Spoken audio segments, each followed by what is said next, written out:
মাটিতে যা চাঁদের কপালে চাঁদটিতে যা। আমাদের মা সব জানে।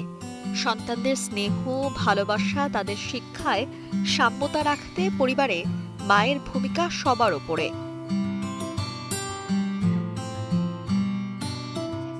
মা জানেন কোন সন্তানকে কেমন করে গড়ে তুলতে হবে।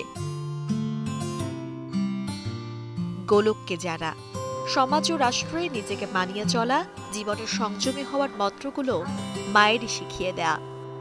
কোনো কিছুই তুলনা হয় না সন্তানের সাথে মায়ের, বা মায়ের সাথে সন্তান, এটার কোনো তুলনা হয় না।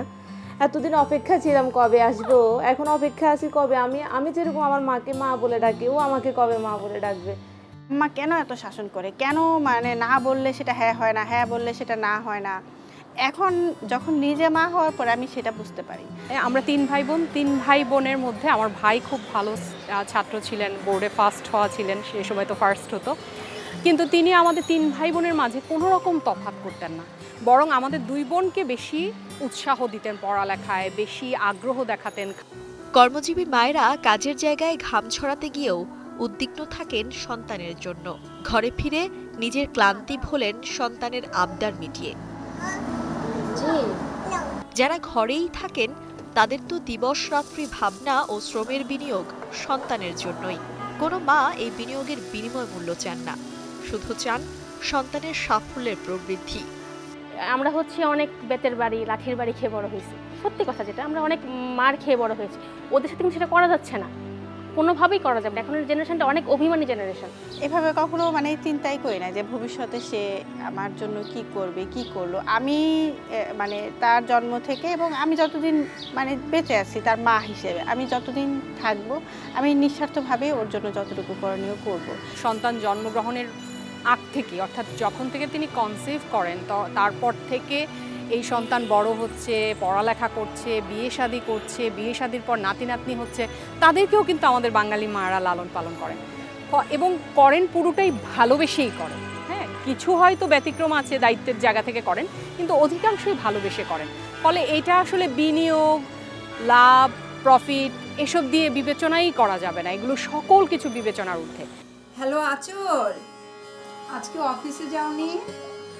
তবে পৃথিবীর সবকিছু থেকে যদিও বা দূরে থাকা যায়, কিন্তু মায়ের সাথে সন্তানের যে ভৌগোলিক দূরত্ব, সেই দূরত্ব মেনে নেয়া আর মানিয়ে নেয় মা সন্তানের বুকের হাহাকার কি শোনা যায় এই বসুন্ধরায়।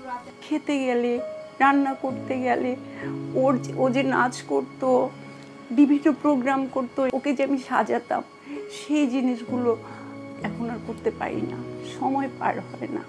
ভালো, ওদের ভালো রাখার জন্য আজকে ওরা এত দূরে, কিন্তু আসলে কি ভালো আছি। জীবনে দুর্যোগ আসে, সেখান থেকে উঠে দাঁড়াতে যাকে পাশে চাই তিনি মা। মায়ের কাছে জাদু আছে। সংসারের আর্থিক সংকট মেটাতে তাকে সামষ্টিক ও ব্যষ্টিক অর্থনীতি জানতে হয় না, তার নিজেরই জানা আছে অর্থসূত্র। পরিবার আঁচ করতে পারে না অর্থযোগের মন্দাকাল। সন্তানের কোনো আবদারই শূন্য হাতে ফিরে আসে না। তাই তো মা শূন্য ঘরে শান্তির সুখ ও শান্তির প্রবৃদ্ধির টানাপোড়েন কেবল সন্তানকেই আর্দ্র করে। মার যেই শূন্যতাটা, এটা আসলে খালাও কখনো ফিল আপ করতে পারে নাই। যেমন আরেকটু যদি বলি, তাহলে আমার বোর্ড এক্সামগুলোর সময় এসএসসি, এইচএসসি বা পিএসসি, এই এক্সামগুলোর সময় বেশি খারাপ লাগতো, কারণ দেখতাম যে প্রত্যেকের বাবা মা পরীক্ষার সময় হচ্ছে তাদেরকে নিয়ে যাচ্ছে, নিয়ে আসছে। তো আমি এই মোমেন্টগুলোতে আমার মাকে খুব মিস করেছি।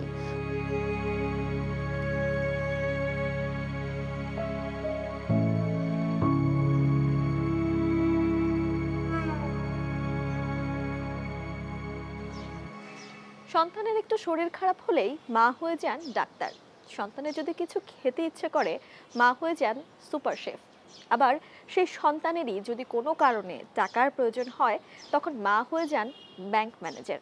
কিন্তু মাকে কি কখনো জিজ্ঞেস করা হয়, মা তোমার শরীরটা কি ঠিক আছে, মা তোমার কি খেতে ইচ্ছে করছে, অথবা মা এই টাকাটা তুমি রাখো, ইচ্ছে মতো খরচ করো? নিশ্চয়ই এই যান্ত্রিক জীবনের শত ব্যস্ততায় সেই সময়টুকু আপনার হয়ে ওঠে না। তাই এই মা দিবস আপনাকে আরও একবার মনে করায় সময় ফুরোয়নি এখনো।